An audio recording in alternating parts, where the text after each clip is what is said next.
Hoy sí vamos a compartir. Ok. Vamos a hacer chiquitos a ustedes. Vamos a hacer grande nuestra pantalla. Vamos a poner un punterito. Tengan todos buenos días. El día de ahora, siguiendo la temática de la historia de la medicina, o cómo es que la medicina ha pasado por diferentes etapas, por diferentes, digamos, civilizaciones, hemos ido hablando acerca de lo que ha sucedido con la medicina, por ejemplo, en el Lejano Oriente, la medicina a nivel de Grecia, la post-hipocrática, la pre-hipocrática, y vamos a hablar un poquito acerca de la medicina y el cristianismo, acercándonos un poco más a la parte de la medicina occidental. Si vamos a hablar un poquito acerca de la medicina y el cristianismo, debemos de hablar también de los orígenes del mismo. Aunque el cristianismo tiene sus orígenes o sus raíces en un movimiento popular propio del pueblo judío y fundado por Jesús de Nazaret en Palestina, el espacio social y geográfico donde se configuró esta como opción religiosa, independiente, por supuesto, del judaísmo, aunque naciendo del mismo, ¿verdad? Y como visión del mundo original, fue en la red de centros urbanos del Imperio Romano. Ahí fue donde surgió esto. Y es ahí en donde el cristianismo, por así decirlo, que parte pues de Cristo como una religión, se lleva o se da lugar o se conoce en estos sitios. Y cuando hablamos de red de centros urbanos del Imperio Romano, estamos hablando de la Palestina de este momento y que sabemos que estaba bajo el yugo del Imperio Romano. Por eso es que hablamos de centros urbanos romanos. ¿Dónde es que se da esto? Bueno, si ustedes se fijan, vamos a ver primero el mapita que tenemos al lado derecho.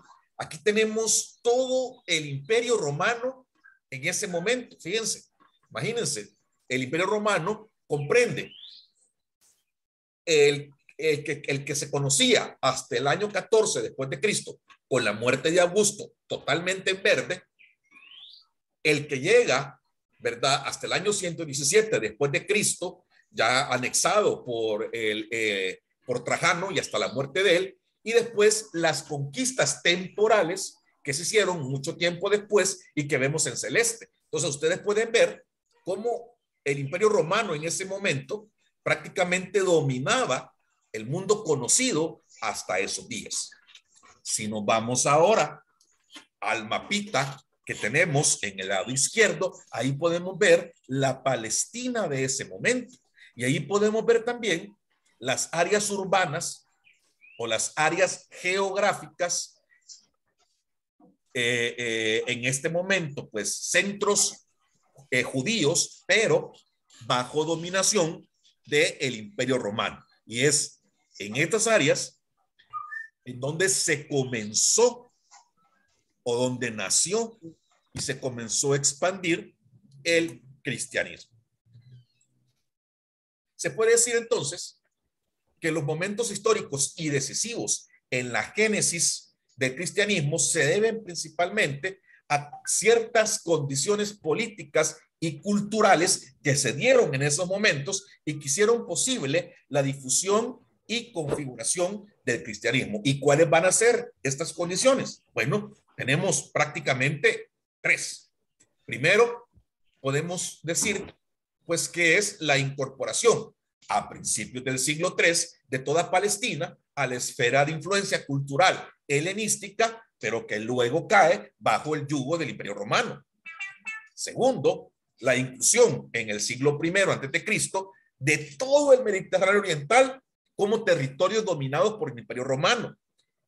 Y tercero, la desaparición en el año 70 después de Cristo del Estado judío de Palestina y del Templo de Israel y del Templo de Jerusalén, perdón. Acuérdense que los romanos arrasaron con todo esto después de que los judíos se levantaron en contra de ellos. Entonces, estas tres Estas tres cosas son el punto de génesis o el punto de inicio de todo lo que podemos hablar o de todo lo que podemos decir que es el cristianismo.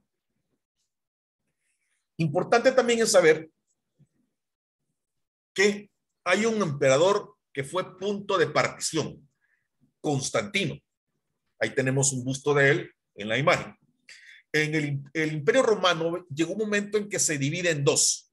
Y se divide en dos cuando este emperador estaba al mando. Eso es en el año 306, entre el año 306 y el año 337 después de Cristo. Entre los muchos cambios que hizo Constantino, hubieron dos importantes. Primero, la fundación de la ciudad de Constantinopla, que se convirtió en la capital del Imperio Romano en el año 330. Y Constantinopla no estaba en Roma, no estaba en Italia. Bueno, en ese tiempo no existía Italia, ¿verdad? Pero no estaba en el sitio en donde había iniciado el Imperio Romano. Y segundo, pues es este emperador quien ya adopta al cristianismo como una religión oficial del Estado. Y por eso es que en este momento ya el Imperio Romano ya se llama como el Imperio Sacro Romano, porque ya Constantino había adoptado al cristianismo como religión oficial. Y aquí es donde sucede esta partición. ¿Por qué? Porque en ese momento la separación del Imperio Romano en un Imperio Romano occidental y un Imperio Romano oriental se acentuó principalmente por la invasión de los llamados en ese entonces pueblos bárbaros. O sea, invadieron el Imperio Romano occidental, los francos, pueblos alemanes, los visigodos y los godos. Todo eso sucedió en Occidente. Así pues, estas ciudades dejaron de ser los centros de población importantes que habían sido hasta ese momento y la vida se hizo cada vez más rural. En cambio, ¿qué es lo que sucedía a nivel de Oriente? En Oriente, las actividades se concentraron cada vez más en Constantinopla, que se transformó en el centro de la cultura más importante en ese momento, o sea, el llamado centro de la cultura bizantina, y que duró aproximadamente 1000 años hasta 1453, en que Constantinopla fue conquistada por los turcos. La civilización bizantina, entonces, estamos hablando del Imperio Romano de Oriente, fue una combinación de culturas. ¿Qué se combinaba aquí? Aquí se combinó la cultura griega clásica con la cultura romana y sus leyes, ¿verdad? Aparte también, ya estábamos bajo el influjo del cristianismo, pero había también influjo de ciertas concepciones culturales y artísticas de Oriente. Por eso es que Constantinopla floreció como el centro del Imperio Romano Oriental, conocido como la Nueva Roma. Ahí se comienza entonces a hablar un poquito ya de medicina. Recordemos que estamos hablando de un tiempo en donde ya el Imperio Romano iba en decadencia y había cierta transición entre la civilización romana a la civilización bizantina y al cristianismo a su vez. Todavía acá había un gran misticismo, había muchas supersticiones, había mucha magia, ¿verdad? Y había mucha, como les dijera, mucho arraigo a todas esas creencias astrológicas, aunque recordemos que había una religión dominante y en ese momento esta religión dominante era la iglesia cristiana. Todo esto influyó, por supuesto, en la medicina del imperio romano oriental. En ese momento podemos decir que la medicina en el Imperio Romano Oriental era una medicina arraigada por la magia, por la religión y por el empirismo. Sí es cierto, había cierta práctica racional que venía ya de los grandes médicos de la Grecia clásica, pero pero había mucho misticismo y mucha astrología todavía predominante. Aún así, teníamos en ese momento un poquito de objetividad en esta medicina, también provenientes, ustedes recordarán, del periodo alejandrino y también pues de los grandes logros en regulaciones ambientales e higiénicas que se hiciera en el Imperio Romano Occidental. De esta forma, tenemos en este momento una medicina dogmática en donde la fe, en ese momento, la religión estatal, como era el cristianismo, dominaba, incluyendo tanto así que dominaba incluso hasta la razón y a la realidad. El objetivo en ese momento de la medicina, principalmente de la medicina esencial o de la medicina que se practicaba en muchos de los núcleos urbanos en ese sitio, era más que todo ayuda al enfermo y era considerada como un acto caritativo cristiano.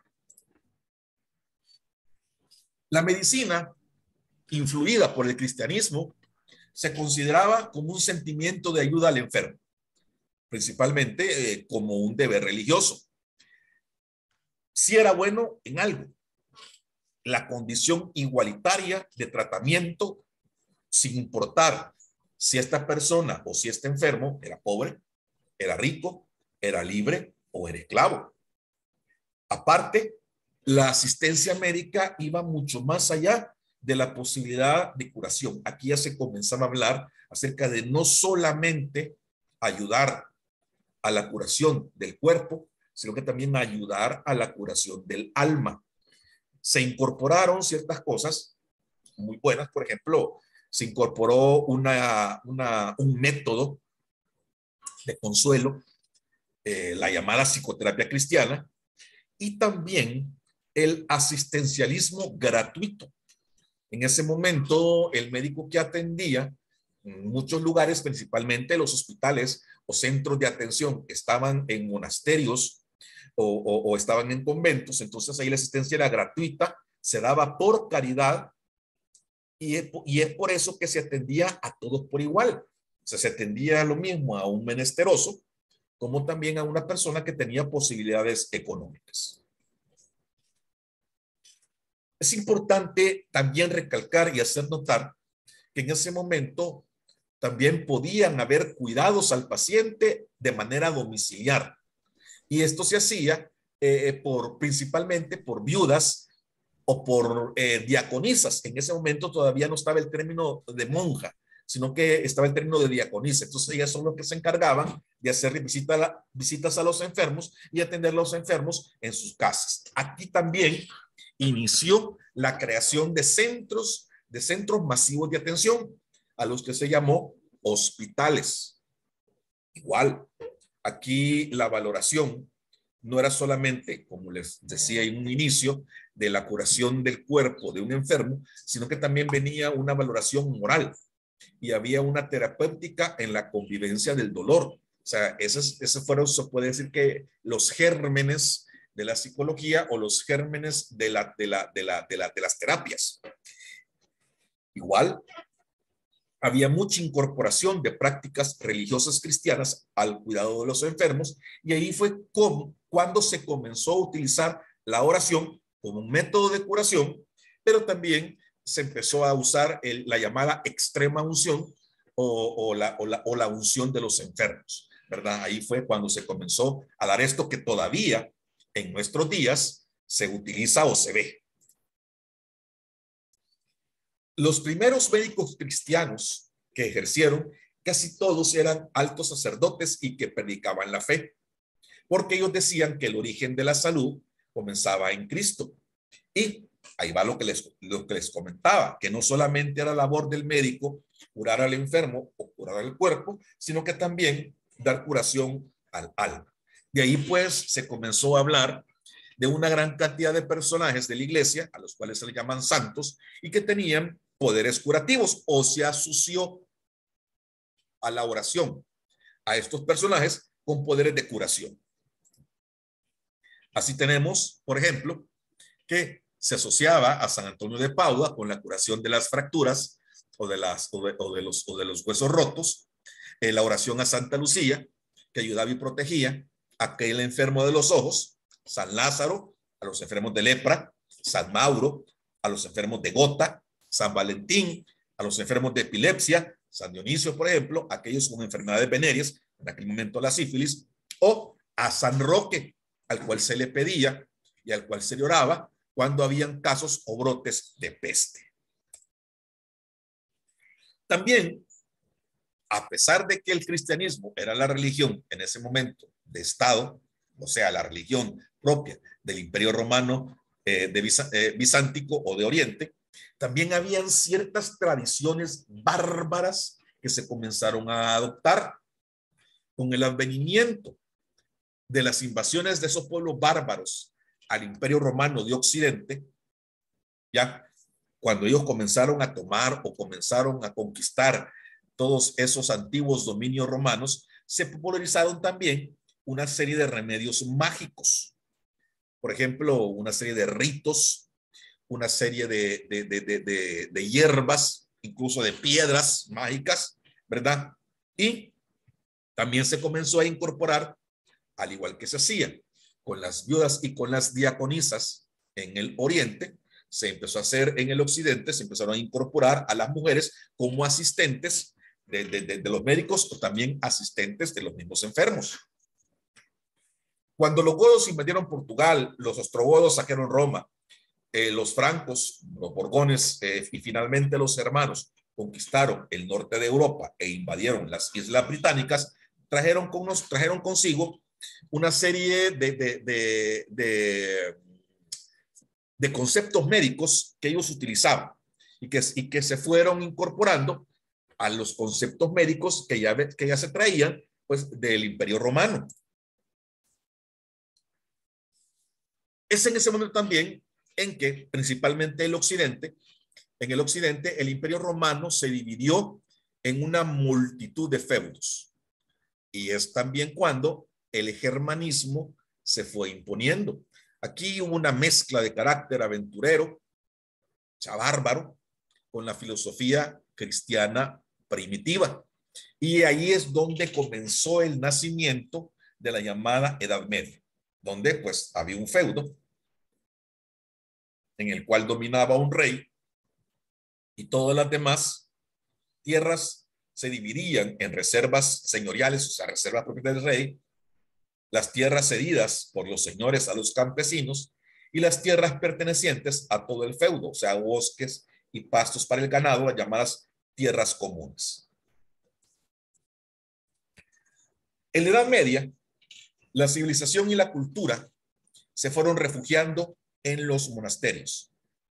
Toda la parte científica y académica estaba situada en ellos. Saber leer y escribir eran actividades propias y principales de monjes, sacerdotes y del hombre. Muy pocas mujeres accedieron a eso, a excepción de aquellas monjas o mujeres que se daban a ayudar a la parte cristiana, a la religión, sí podían acceder a este tipo de conocimiento. Y ahí nació también la llamada medicina monástica. Recordemos lo que le decía yo en un principio, en que los núcleos o los sitios en donde se daba la curación estaban ubicados principalmente en lugares como conventos o monasterios. La medicina monástica tiene varios méritos. El primero de ellos es que escribían bastante. O sea, aquí comenzaron a reunir documentos clásicos y trataron de preservar tradiciones antiguas a través de tiempos terribles. Mucho de lo que se traía o mucho de lo que se aprendió en la Grecia clásica, en la Alejandría de Alejandro Magno o en la Alejandría de los Ptolomeos, mucho de lo que se traía del imperio, del inicio del Imperio Romano, mucha de esa cultura, de esa ciencia, trató de ser preservada por los monjes. Y lo que no lo podían preservar, o aquella sabiduría que venía por la lengua oral, ellos la comenzaron a trasladar a la lengua escrita. Ahora, esto hizo que estos monjes se alejaran cada vez más de sus monasterios para atender la creciente demanda médica, lo que interfería con sus deberes religiosos. Y es por eso que comenzaron a nacer las primeras órdenes dedicadas prácticamente a la curación o al cuidado de los enfermos. Aquí aparecieron, por ejemplo, las órdenes de los dominicos y de los franciscanos, que nacen en el siglo XIII. Ambas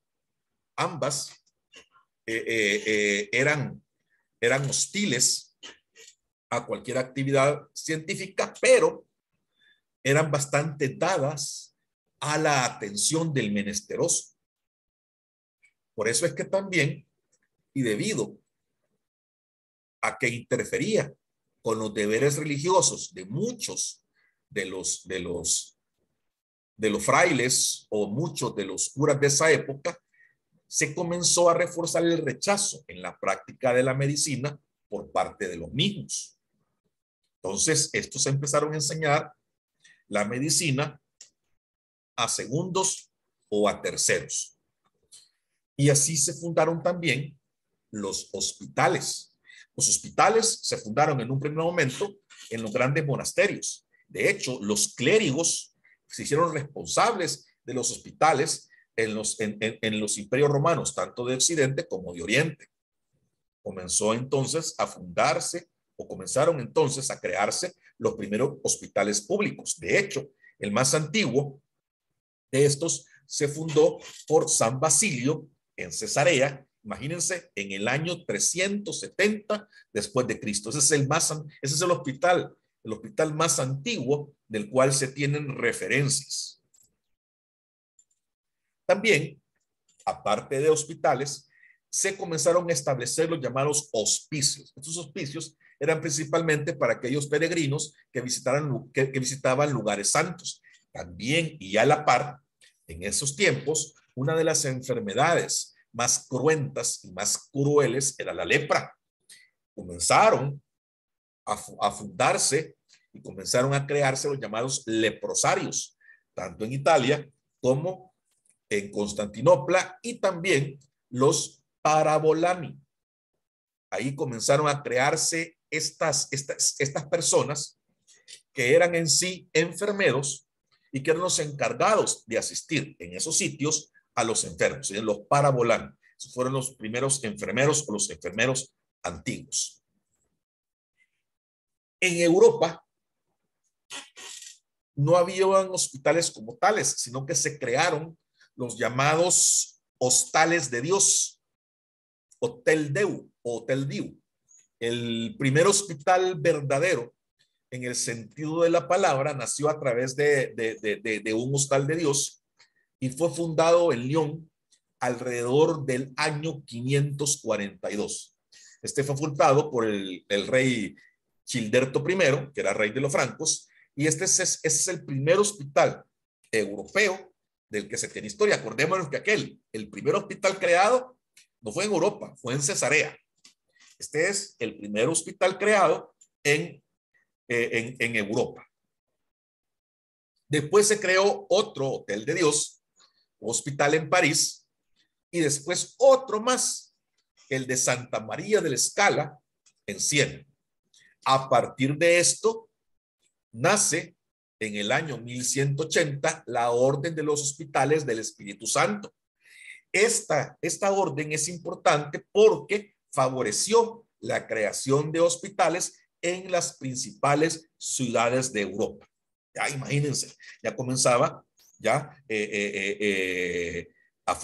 comenzaban a fundarse hospitales en otras partes y no solamente en los centros más importantes, ¿verdad? Sino que ya en otras ciudades de cierta importancia se comenzaron a fundar estos hospitales u hostales de Dios. Desde ese momento, o por ahí por el año 1180, 1200 de la Edad Media, la edificación de nosocomios se multiplicó en toda Europa, aunque también coexistieron siempre en manos de personales religiosos, siempre en monasterios o siempre en conventos junto al claustro, o sea, a los conventos, también junto a los orfanatos o junto a los asilos. Y siempre, desde su nacimiento, la medicina bajo el Imperio Romano, con el cristianismo como religión de fondo, fue practicada como una caridad. Aquí no había mucho estudio. Aquí no había, acordémonos que estaban un poquito peleados con los científicos. Recordemos que en ese momento la iglesia era absoluta y no había nada que no saliera de ella. Entonces, por eso es que la investigación, de hecho, no hubo, fue una práctica o una actividad secundaria y casi nula, ¿verdad? Y todavía había mucho predominio místico en su práctica. Por eso decimos que en esos tiempos, en la Edad Media, la medicina era altamente supersticiosa. Había muchísimas creencias, ¿verdad? Y el método diagnóstico, pues era un método que no era muy metódico, muy fiable. Por ejemplo, a veces hacían diagnósticos solamente por la observación de los ojos o por la observación de la orina. La cirugía fue siendo desplazada. ¿Se acuerdan ustedes cuando hablábamos de la medicina griega y de la medicina posihipocrática y alejandrina, donde la cirugía tuvo un gran auge? Pues en estos momentos ya no. De hecho, la disección de los cadáveres, la anatomía humana estaba completamente prohibida. Por eso es que la cirugía cayó en manos de barberos, cayó en manos de sacamuelas, ¿verdad? Como decía en aquellos momentos, ¿verdad? Y cayó en manos de curanderos. El médico no practicaba cirugía en ese momento, sino que se lo dejaba todo a los barberos o a los que ellos les decían como sacamuelas. Creían también que las personas poderosas tenían poderes curativos, principalmente los reyes, más si estos tenían un gran renombre. Incluso creían que creían que muchas enfermedades eran debidas a posesiones demoníacas, a la magia, ¿verdad? O algunos, ¿cómo se llama? Estados de la naturaleza. Y creían todavía bastante o se basaban bastante en la parte astrológica.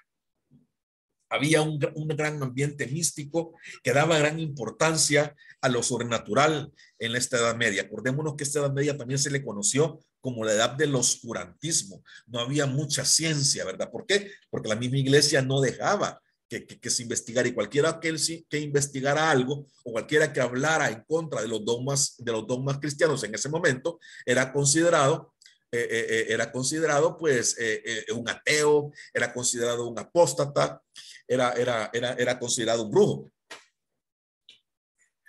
Ahí está lo que les decían, que consideraban que algunos enfermos podían estar poseídos por demonios, principalmente cuando este enfermo presentaba epilepsia o presentaba algún signo de locura. Esto sucedió durante mucho tiempo, pero no fue sino hasta finales del siglo XIV que la medicina comenzó a progresar. ¿Cómo? Se popularizó el estudio de la anatomía y de la fisiología en las universidades. Al fin se comenzó a hacer disección en cadáveres. Y esto le dio un giro muy grande a la medicina, pues comenzó a quitar toda la parte mística, comenzó a ver que muchas enfermedades se trataban de manera inadecuada, aparte que se comenzó a comprender el verdadero funcionamiento de cada una de las partes del cuerpo. Si bien es cierto que cientos de años atrás ya se había escrito mucho acerca de la fisiología de algunas partes o de algunos sistemas del cuerpo humano, también muchas de esos escritos tenían todavía ciertos errores o ciertas equivocaciones. Y fue a partir del siglo XIV, siglo XV, que el gran auge en la disección anatómica en cadáveres y también en la cirugía, que la comenzaron a practicar ya los médicos. Esto nos hizo ver un montón de cosas en la parte de funcionamiento. Otra cosa interesante era de que aún se mantenían ciertas creencias que se fueron quitando a lo largo del tiempo, que otras todavía se mantienen, ya van a ver ustedes, y una de esas creencias es era la llamada medicina lapidaria.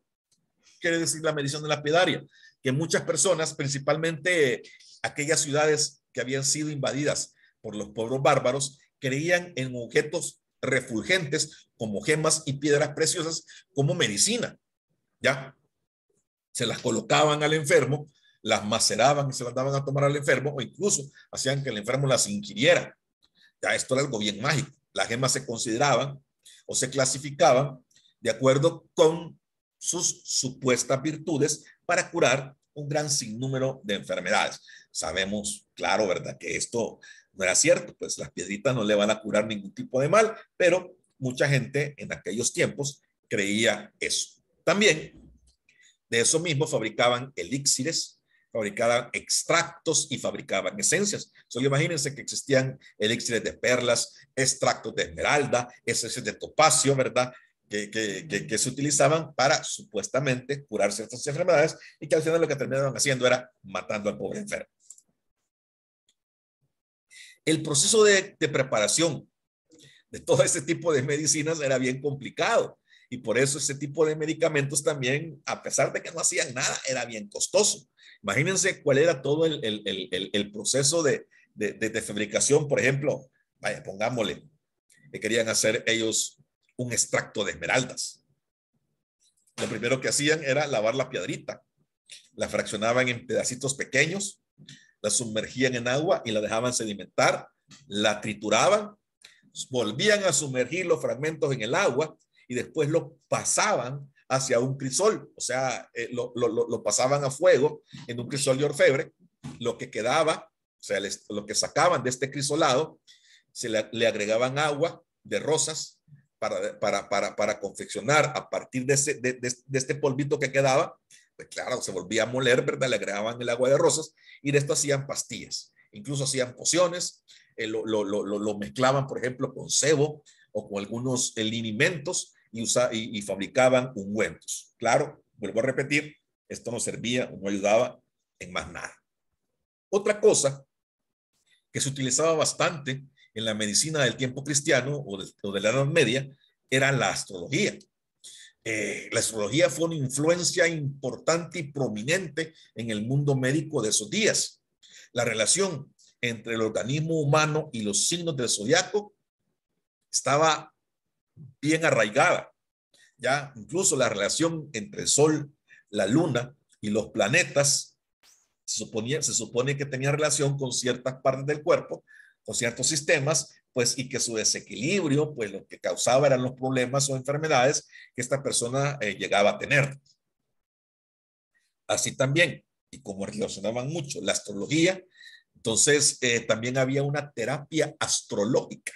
O sea, aquí había una serie de supersticiones y creencias según la posición de los astros y que predominó en una terapéutica de tipo mágico, demoníaco y astrológico y que hizo caer a la medicina en estos tiempos de la Edad Media o del oscurantismo en una medicina empírica, en algunos lugares reducida a sangrías, a purgantes, a enemas o a vomitivos. Incluso también surgió la llamada balneoterapia, que era bañar al enfermo en aguas minerales o en aguas con gemas, etcétera, etcétera, y que pues, en la mayoría de los casos pues no servían para nada. Miren esto. Imagínense que todavía en el siglo XXI mucha gente cree en los poderes de ciertas piedritas o en los poderes mágicos de ciertos elixires o en los poderes de la astrología. Y si no, pues ahí les dejo este anuncio. Hoy ya no se miran tanto como se miraban hará unos 10 o 15 años, pero todavía ustedes los pueden encontrar en los periódicos escritos. Ustedes pueden ver una serie de anuncios así, o incluso si ustedes van a los pueblos, o si ustedes se dan una pasada por los barrios más viejos de la capital o de otros lugares, ustedes pueden ver anuncios como el que aquí les coloco. Imagínense, la piedra angular, tratamiento para toda clase de enfermedades, trabajo de amor, retiros, envidia, suerte en los negocios y otros. Y la gente aún cree en estas personas charlatanas. Pero, vuelvo a repetir, ¿verdad? Son gente que tienen ideas arraigadas de nuestros antepasados. O sea, esto ya no debería de haber, ¿verdad? O sea, esto debería ser penalizado, ¿verdad? O criminalizado, porque realmente son engaños que al final terminan con la gente pobre Doctor, o con la gente más débil. Dígame. yo sí tengo una inquietud respecto a todo esto, porque si bien a veces el tratamiento que la gente esta charlatana le da a la población es pues a veces empírico, ¿no? Y que casualidad como que las cosas se orientan y como que le vienen dando como al clavo y las personas creen que son sabias y que de alguna manera los cura, pero yo más que como que si le atinan al blanco es como que cosa de casualidad, pero ciertamente se me viene aquel pensamiento a veces porque pues todo se les alinea a esta gente, va que como por suerte, le curaron. Y las personas creen tanto en eso que a veces nos quedamos cortos para demostrarlo científicamente hablando. Sí, lo que pasa es que también aquí viene una parte interesante, bien importante, que se llama sugestión. Y también otra parte interesante que se llama, y esa sí es una condición médica, que se llama el hipocondriaco. Hay gente muy sugestionable. Si usted llega a uno de estos lugares y después de hacerle una limpia, ¿verdad? Y que le ven el iris y que le meten los pies en un bocadito con agua y le dicen que el agua salió negra porque usted tiene cálculos y si usted es una persona altamente sugestionable, usted les va a creer todo eso y va a comenzar, así es que a mí me duele los riñones o a mí tal cosa, a mí tal cosa y usted no tiene nada. Lo que pasa es que usted ya se está sugestionando. Entonces ellos juegan con la sugestión, ¿ya? Y con las creencias de las personas para venderles algo que por simple sugestión también los va a curar. ¿Y los va a curar de qué?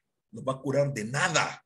Porque usted nunca llegó enfermo, ahí lo sugestionaron a que usted estaba enfermo, pero también lo sugestionaron a que usted con esta medicina de 50 o $60 se va a curar. Eso sucede. Incluso sucede también con aquellas personas que se llaman médicos y que ponen clínicas homeopáticas. Ojo, yo no estoy en contra de la homeopatía. Mucha de la medicina actual y muchas de las drogas y fármacos que utilizamos vienen de las plantas. Claro, pero hay gente que se vale de esto para también dar tratamientos que son totalmente erróneos. Gustavo, dígame. Y fíjese que yo le quería hacer una pregunta, perdón, quería hacerle una pregunta con respecto a eso. Yo estudiando para el parcial pasado, ¿verdad? Cabal, todo eso de que varias medicinas venían de las plantas y que funcionaban.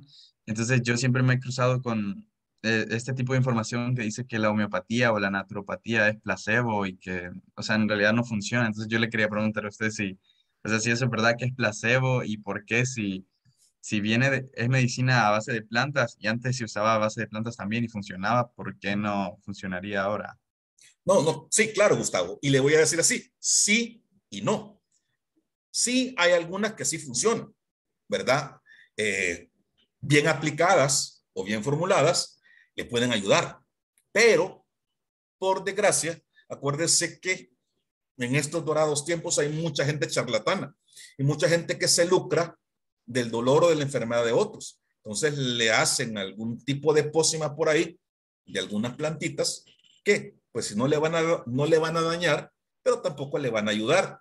Y también hay una cosa interesante e importante que, de lo cual estas personas se hacen bastante uso y es esto, miren, la mente domina el cuerpo. Y si no, ya van a ver ustedes cuando vayan en sexto, séptimo, octavo año y se sientan ustedes estresadas, el estrés al final termina haciendo que usted tenga algún padecimiento físico, ¿ya? Le puede causar algún problema fisiológico, ¿sí? Que si se trata a tiempo, no llega a más, pero si no, pues a usted lo deja desencajado al final. Dígame, Laura.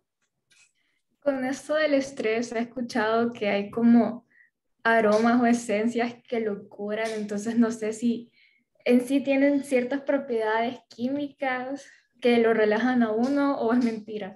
No, sí es cierto. Sí es cierto. Y fíjese que usted misma dio la respuesta. Lo relajan. ¿Qué es el estrés? El estrés es un aumento de la ansiedad y un aumento de un montón de factores que a uno lo tienen así, ¿ve? Pero ¿qué sucede si nosotros nos relajamos? Y por eso es que existen un montón de maneras que nos ayudan a nosotros a poder lidiar con el estrés. Ya ustedes van a dar cuenta a medida que van estudiando la carrera y que ustedes van aprendiendo y comprendiendo la anatomía, la fisiología, etcétera, del cuerpo humano. Ustedes van a dar cuenta de un montón de cosas que podemos hacer para poder ayudarnos a combatir el estrés. Y sí, claro, si nosotros relajamos, si nosotros dormimos bien, si nosotros nos quitamos un montón de pensamientos ansiosos, miren a mí al inicio de la pandemia, cómo estaba así, entonces eso nos ayuda. Y eso evita también que este mismo estrés al final nos termine enfermando más o dañando más. Diga, Eric. Doctor, yo he escuchado, o sea, con eso de los remedios caseros y todo eso, de que la gente cree que funciona, pero se sabe de que la mayoría de las enfermedades tienen como una duración, digamos.